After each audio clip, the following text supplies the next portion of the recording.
Welcome to our first episode of the Personality Couch. In this podcast, we discuss all things personality and clinical practice. I'm your host, Doc Bok, and I am here with my co-host, Doc Fish. We are both licensed clinical psychologists in group practice, and today we will be sharing more about ourselves. So while we are both more comfortable listening to other stories, it's only reasonable that you, our listeners, get to know who we are. So on that note, let's jump right in. So Doc Fish, or Dr. Cheyenne Fisher, obviously you are a licensed clinical psychologist, just like I am. But if you weren't doing this career, what would you be doing with your life? Yes, I would probably be an accountant or something with numbers. Something in that it's interesting. Something that's not with people, but is very much straightforward. There's an answer. It's very clear cut. That is what I would be doing. Okay. So why did you not go that route? Yeah, that would be the easy road. That would be the easy road. And I don't know, unfortunately or fortunately, I enjoy growth and learning and understanding. So understanding numbers would be easier, but it only takes you so far. Understanding people, that is definitely a lifetime journey. Yeah. And that's arguably more interesting than numbers, right? It is. That's the easy part, right? Numbers are boring, but easy. People are definitely not boring, but they're more complex, more difficult. Takes a lot more energy and effort. Absolutely. Mm-hmm. Absolutely. So you would be dealing with numbers if you were not in this profession. Mm-hmm. Got it. Got it.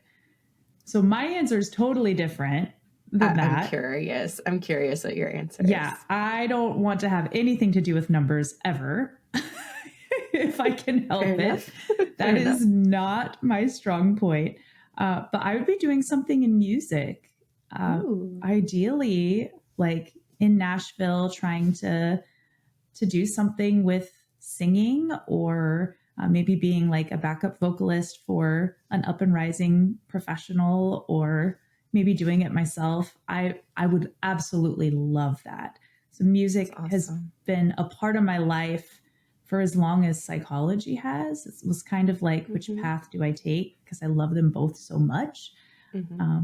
So yeah, that's what I would be doing with my life had I not taken the psychology path. Yes. So maybe in a parallel universe, I could be doing your taxes and you could be a star. That's so funny. But alas, we are psychologists. We are indeed. As psychologists, we have that in common. What else do we have in common? What are our commonalities? Yeah. Well, I think one of the first things is degree. Like, to be a psychologist, you have to have a doctorate degree to do this work. We happen to have the degree from the same university, which is interesting. Yes, it is. Well, I was thinking when we were talking about degree, there's 2 degrees you can get in psychology. You can get the doctorate of philosophy, so the PhD in psychology, but there's also a doctorate of psychology. So that's the one we have. It's the PsyD. Yep. So we both have that one. Obviously, you've worked at Quest for a lot longer. You created it. I was there as a student, though. So you were my supervisor. We had that. I will say I learned a lot from you as a student. So when I was your supervisor, you were my supervisee. We started talking about personality things in supervision because it was coming up with cases. Mm-hmm. And I was really intrigued by the psychodynamic lens with which you viewed cases. That was not a lens that I was trained in, but I was really intrigued to learn more from you. That was my passion, especially that year, and I've kept that up. It was a light bulb moment, I think, in my journey. Absolutely. And then our paths have crossed again. Now you're at my practice as a clinical psychologist, a licensed professional now. Yeah. And we have been really learning more about personality, I would say in lockstep. Like we've kind of been looking at cases together, not from a supervisor-supervisee standpoint, but as colleagues, trying to understand things and trying to do more research, read more, to have more language in order to understand the really complex cases that our practice was seeing. Yeah, absolutely. Absolutely. And it's so helpful to have a second perspective. Because, right, personality is not numbers. It's super complex. it is. It is definitely helpful to have those two eyes, and learning side by side is very, very helpful. Yeah. And consulting, like anytime you're working with complex conditions, not doing that alone is so important. And if you're in a group practice where there's consultation available with colleagues, or if you're in solo practice and you have to seek that out on your own, either way, it's really vital so that we don't get kind of stuck in our own biases and then really not able to help the patient as much as we could. Absolutely. Yeah. Maybe I shouldn't speak for you, but I talk about it all the time, even when I don't have to. Yeah. Me too. Me too. Yeah. And sometimes we even talk about personality related things that aren't related to cases because each of us sees things through this personality lens that has been so valuable in clinical work, but also just in real life relationships. Like, hey, am I looking at this in a healthy way? What are my biases coming in? Or what language would you use to describe these dynamics? I think using each other's minds in that. It's helpful. I was just thinking, we're so different. As I was thinking that our differences also help with perspective. Yes. And bouncing off of each other.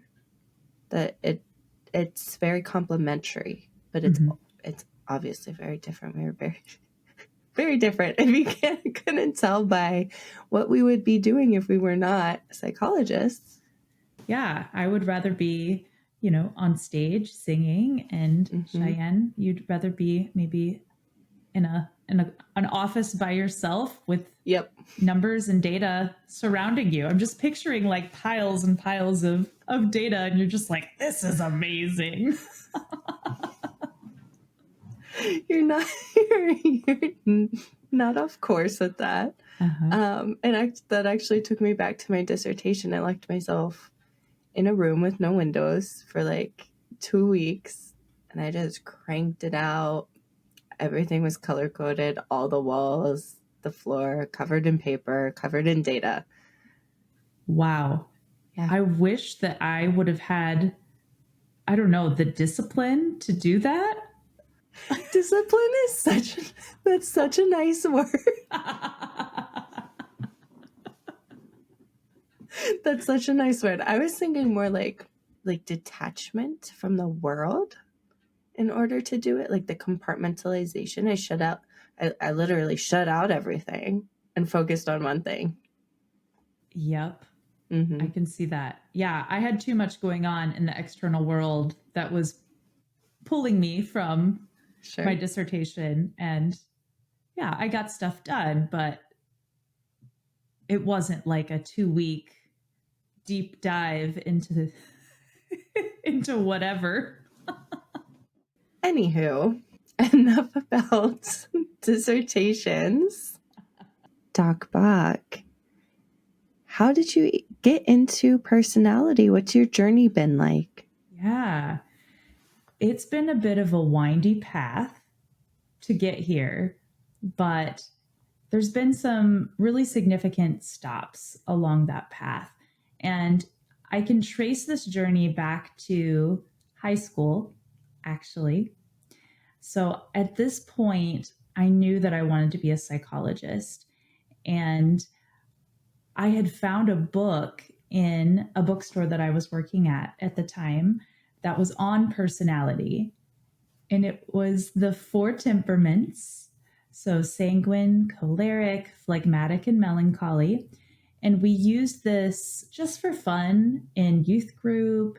And I would enjoy giving it to my friends as well. Oh.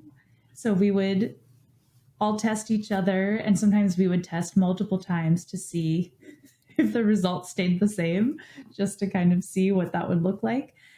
And, you know, probably like a lot of people who are mental health professionals, they're kind of often the friend that's the listener, the friend that gives advice, the one that people talk to, or the safe space. And that was definitely the case for me. So during this high school time frame, something came up that I felt a need to actually make like a sign up sheet Oh. at my locker. So I called it Locker Chats with Reebok, and people could sign up to talk about whatever. And, you know, typically in high school, it's like, oh, does this person like me or do they not? Or like, you know, your typical high school relationship, teenage relationship woes. But that was a time that I used to get to know my friends. And then with that, we would often do the personality test too, or sometimes I had already tested them before. So I knew what motivated them and how to help them, and sometimes how to give them advice. That is absolutely precious. I can picture it. Sign me up. Yes. So that was high school.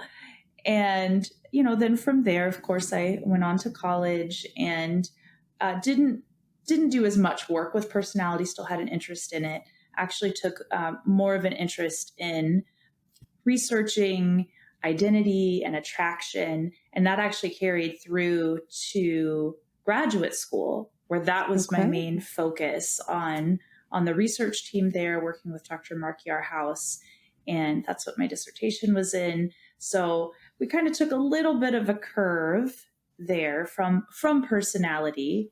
Still identity, just not personality. Oh yeah. And still connecting with people. Like it's always been about connecting with people and being able to reach people who maybe for whatever reason are hard to understand or on the fringes of society for reasons often not of their own doing. Sometimes like with deviant behavior, like of their own doing. But I have always been drawn to that. I really want to understand people because if I can understand people, I know how to help them.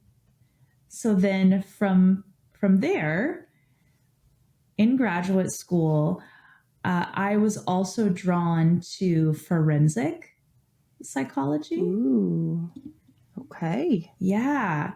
And what does one do in graduate school when you're supposed to be working on your dissertation and reading hundreds of chapters a day and seeing patients? Yeah, push things off your plate. Is that what you happen to do? No.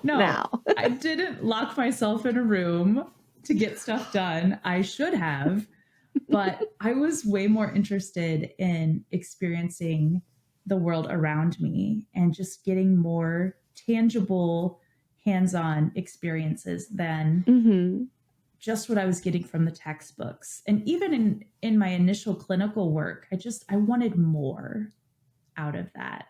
I decided to apply to the local field chapter of the FBI for their internship program.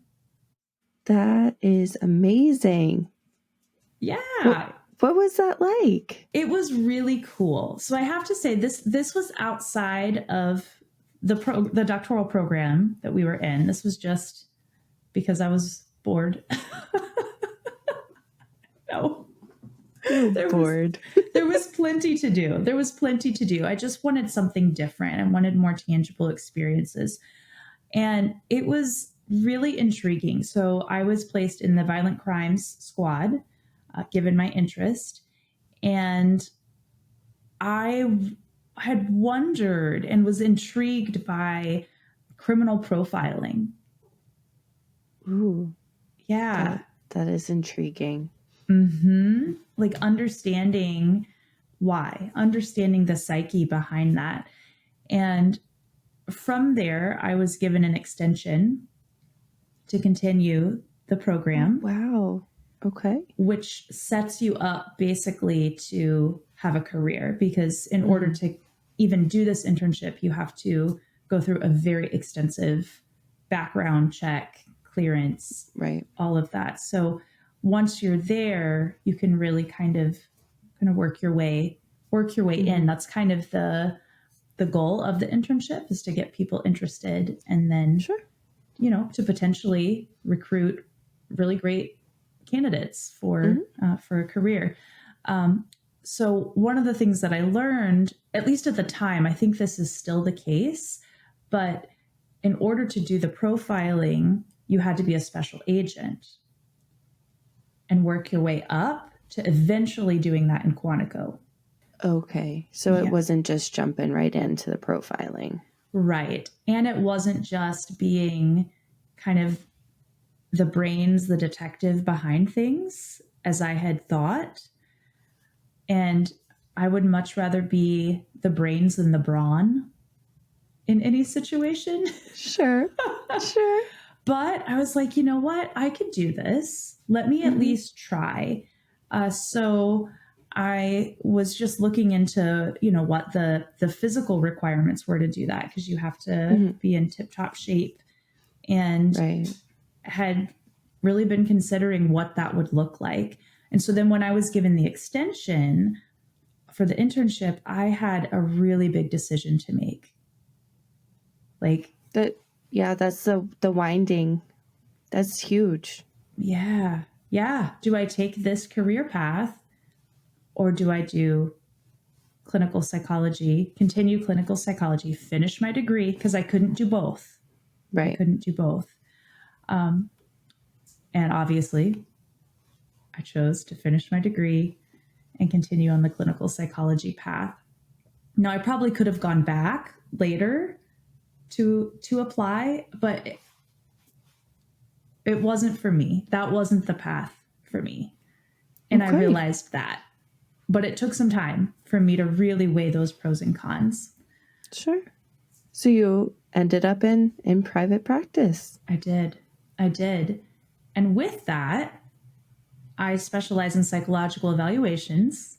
And once I started putting pieces together with patients, with data, I realized this is kind of like being a detective. This is putting the puzzle together. So in an evaluation, you have your empirically validated tests, and sometimes your projective measures as well, which more so get into the unconscious parts of ourselves.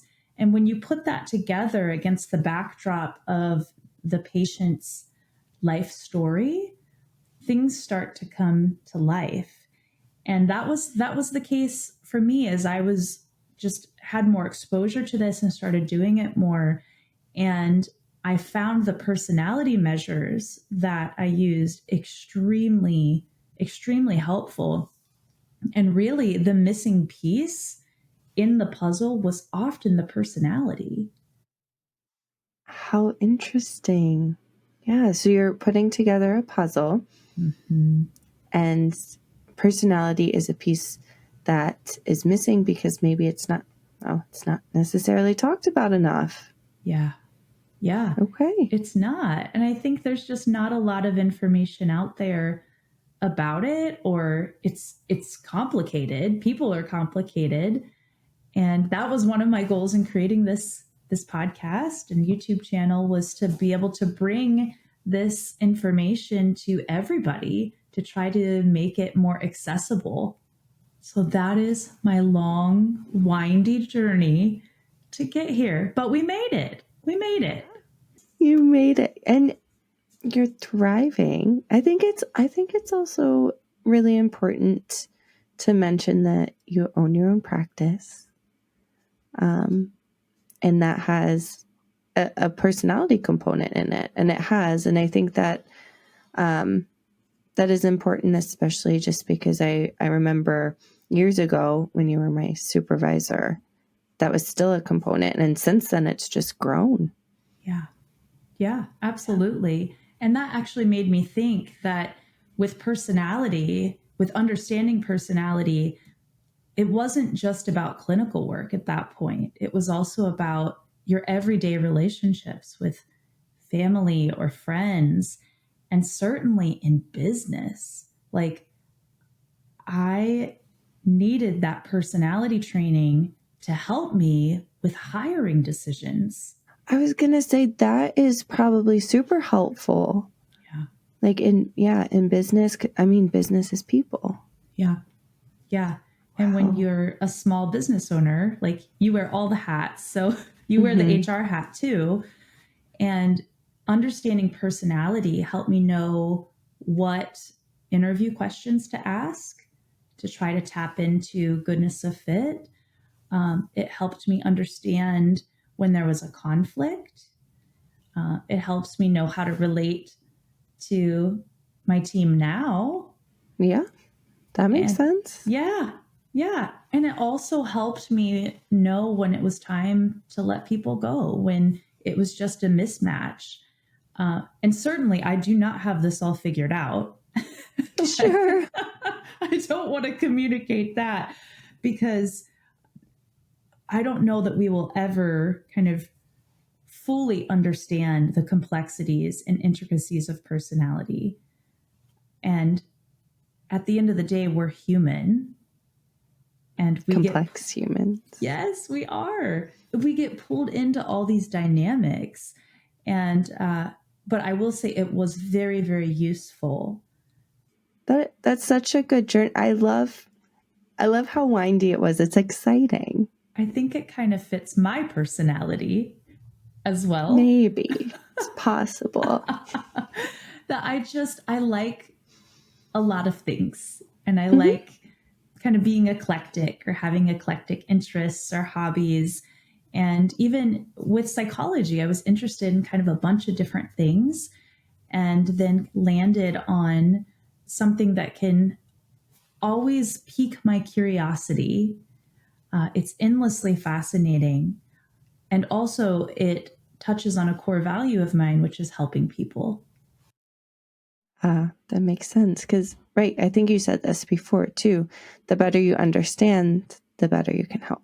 Absolutely. In the naming process, there's power there. So yeah, we may not always know like how to exactly deal with all the complexities of people. Like, we have some tools, certainly. And absolutely, yeah. We're always trying to learn more ways. But there's something just really powerful in naming it. Enough about my journey. Oh, goodness. Tell me what your journey was like, or has been like, discovering personality.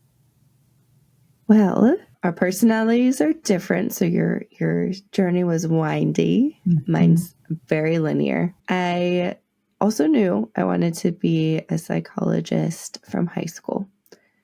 As soon as I took my first psychology class, I was like, oh, this is actually helpful. It's actually meaningful. I can use it. It's a life skill. I'm interested. And so I remember in my first Psych 101 in high school, we tried to figure out what modality we kind of would fit in. So like childhood matters in the development of who someone is. Like, you can't exclude that. So that was the humanistic one. which isn't necessarily the full picture, but we're in Psych 101 as 14-year-olds. Yeah. I was the only one that chose that. Really? It wasn't even a holistic picture in my head. I was like, that's not even sufficient enough. But like, I want all the data, all of it. Because, yeah, lo and behold, I'm an observer and a data collector. So I want to understand. And just looking around, like, people are personalities. Like, that's what people are. That's what we see. Right? We see others' personalities, and I wanted to understand. I wanted to understand myself. I wanted to understand other people. Probably wanted to understand why I didn't fit in with other people. Let's see, fast forward to undergrad. I remember, oh goodness, personality class is my favorite. You put some classes on the back burner in college, and like some you're like, I love this. I'm going to put all my energy into it. Oh, yeah. Personality class was definitely one that I put my energy into. I color coded it with my favorite color. that was my thing. Oh, that's so funny, because if we fast forward to grad school, I took a psychodynamic class, which I also color coded in my favorite color. And that, I think that class specifically was just like a huge light bulb moment. Because I wasn't necessarily happy with everything that I was learning previously. I was like, yes, this is useful. It's useful. CBT is useful. ACT is useful. Trauma lens, obviously, that's super useful, but it still doesn't encapsulate who we are at the core. Yeah. And psychodynamic provided a language and a conceptualization to understand who we are at the core. Wow. And I fell in love. That was my passion.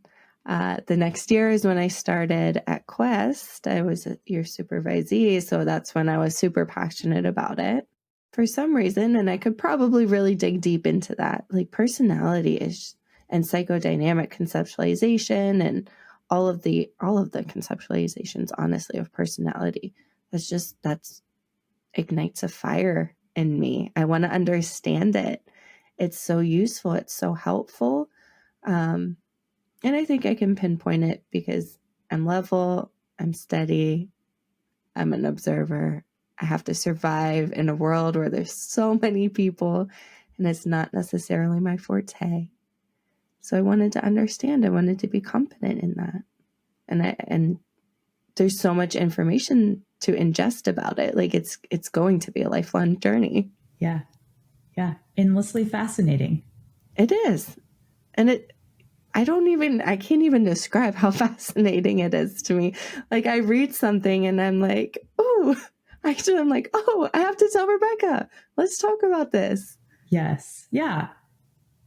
And that's where we end up talking about things that aren't even case related. Just, I found this interesting thing about personality, or, right. If that's real, that's real. Oh yeah. And that's one piece that I really enjoy about the podcast too, is like, it's a space to talk about personality, to explore it, to share it. I don't think it's necessarily taboo at this point. But I would say it's definitely not talked about enough. It's like personality just is not talked about enough. I agree. Because it's not necessarily concrete. Right. Yeah.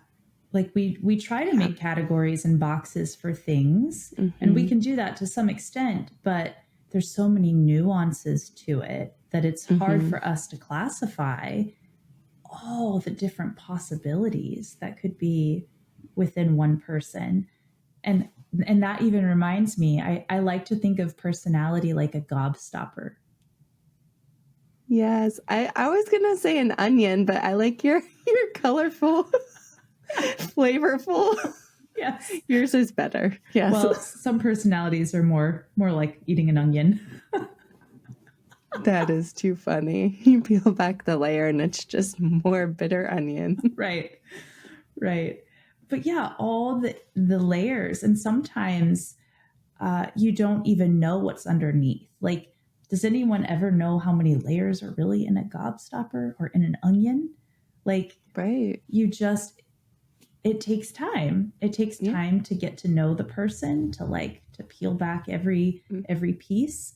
And we don't always know what's lying at the core. And that's the personality piece, is what's at the core. Everything else is just what we've added, either as a reaction to our personality or as defense mechanisms or shields that we put up to protect ourselves, to protect the personality, or because we're ashamed of pieces of the personality. Like, there's so many reasons why that could be. Yeah. And we start building and adding those little levels or those little shells, the different colors and flavors, until lo and behold, the gobstopper's red and the core is blue.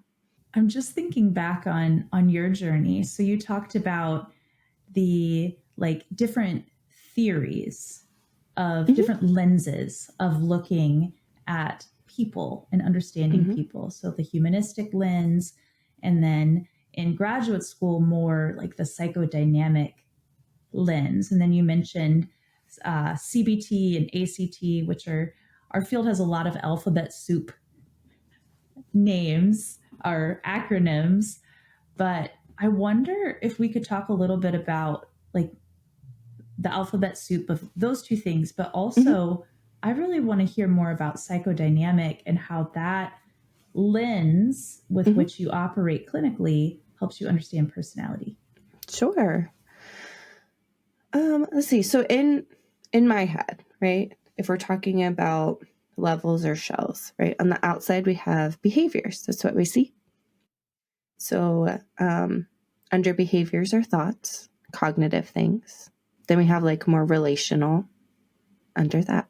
So the outside, the behavioral level, right, that's going to be behavioral therapists, behavioral analysts, those kind of things. And then CBT stands for cognitive behavioral therapy. So it focuses on those thoughts and those behaviors that we can see and that we can identify in our minds.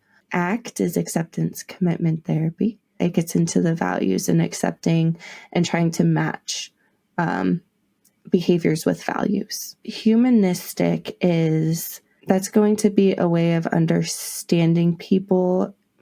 I almost want to say it's like the empathy. Carl Rogers, I believe, unconditional regard. Yes. Right? Just like unconditionally caring about somebody, no matter what comes out of their mouth, no matter how they're behaving.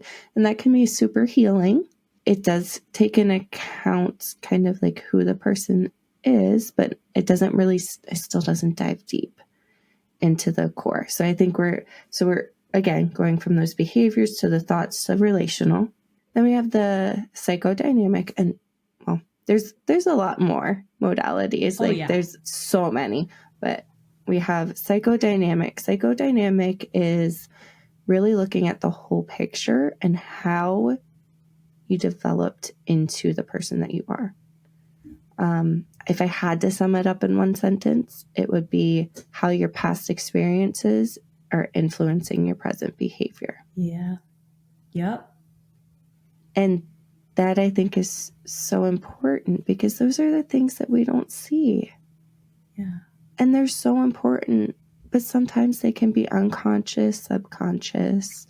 We really have to dive deep into it to figure it out sometimes. Yeah. But it can be extremely impactful. Yeah. And that gets into attachment as well. Yes. Yeah, because a lot of the times the past experiences are going to be in childhood. It's going to be within those attachment relationships. And attachment is basically a way that we relate to others and can be the result of personality. So, right, we're born. We have a biological makeup where we have a temperament. Then we have the world around us, which includes those attachments, and those work together to create who we become. Right. It sounds like we both got into this work because we want to understand people. There's an element of wanting to help people, and there's a natural curiosity that we have, just wanting to know, wanting to learn, and then also wanting to share that information with other people. It's really cool. This isn't something that with personality, there's only so far that I think I could go if I didn't have colleagues to talk things through, because it's so complex. And I think that's the beauty of this podcast and this channel, is to be able to kind of like iron sharpens iron, sharpening each other, and also sharing this information with the people who are interested in this topic and who want to hear it. Right. And I'm hoping that we can reach all kinds of different populations, whether it's those other psychologists to just people who are like, yeah, I'm interested. I took a personality test. I wonder what this is about. Well, then we'll go ahead and land the plane for today, and we'll save some more of the in-depth discussions for podcasts to come. Ooh. All right. That's a wrap. Thank you for joining us today. Now that you know us a little bit, we'll be diving a little deeper into the personality spectra in the episodes to come. Be well, be kind, and we'll see you next time on the Personality Couch. This podcast is for informational purposes only and does not constitute a professional relationship. If you're in need of professional help, please seek out appropriate resources in your area. Information about clinical trends or diagnoses are discussed in broad and universal terms and do not refer to any specific person or case.